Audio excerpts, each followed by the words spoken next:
नमस्कार बच्चों, MP board कक्षा 10वीं के महत्वपूर्ण प्रश्नों में आप सभी का स्वागत है।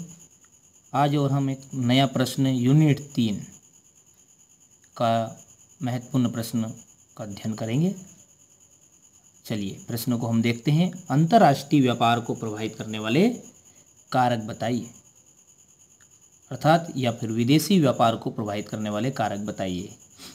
कहने का अर्थ ये है कि जो भी हमारा विदेशी व्यापार है, अंतर्राष्ट्रीय व्यापार है, उसको प्रभावित करने वाले कारक बताना है हमें। तो हम इसका आंसर में लिखेंगे कि कौन कौन से ऐसे कारण हो सकते हैं कि जो अंतर्राष्ट्रीय व्यापार को प्रभावित करते होंगे। तो सबसे पहला महत्वपूर्ण कारण इसमें आएगा प्राकृतिक संसाधन। क्या आएगा? प्राकृतिक संसाधन। अब प्राकृतिक संसाधन के अंतर्गत क्या आएगा? देखिए, प्राकृतिक संसाधन उन्हें कहते हैं जो उस देश में पहले से पाए जाते हैं।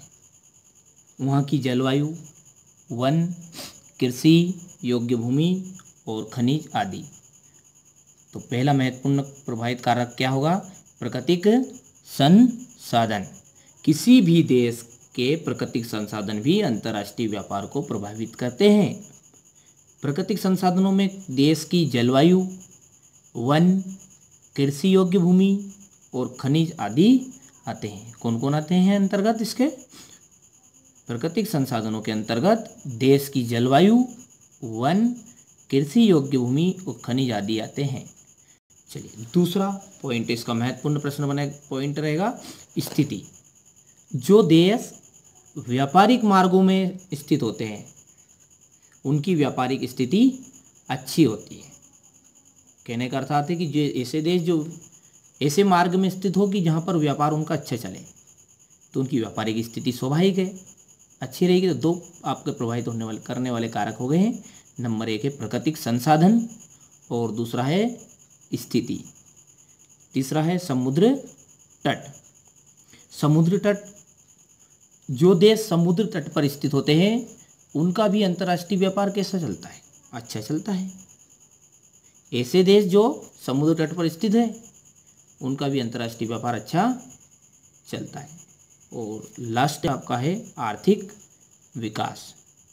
आर्थिक विकास, ऐसे देश जो जिनकी आर्थिक स्थिति कैसी हो? अच्छी होती है, वहाँ देश भी तेजी से प्रगति कर सकता है।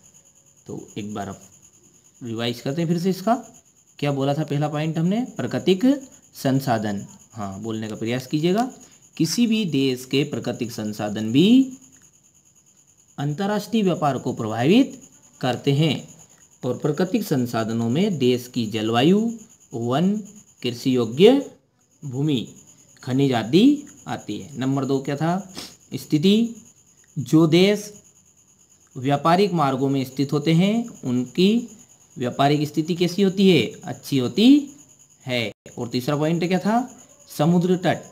जो देश समुद्र तट पर स्थित होते हैं उनका अंतर्राष्ट्रीय व्यापार भी अच्छा चलता है। नंबर 4 आर्थिक विकास। जिस देश की आर्थिक स्थिति अच्छी होती है वहाँ देश तेजी से प्रगति करता है। तो ये आप इस प्रकार इन प्रश्नों को लिख सकते हैं। अच्छे से आप इसको कंप्लीट कर लीजिएगा। बड़ा ही महत्वपूर्ण प्रश्न है। 4 अंकों में ये प्रश्न आपके एमपी बोर्ड में पूछा जाता है। और यदि आपको फिर भी कोई भी प्रश्न में किसी भी प्रकार का कंफ्यूज है या फिर डाउट है तो उससे आप मेरे साथ शेयर ज़रूर कीजिएगा। मैंने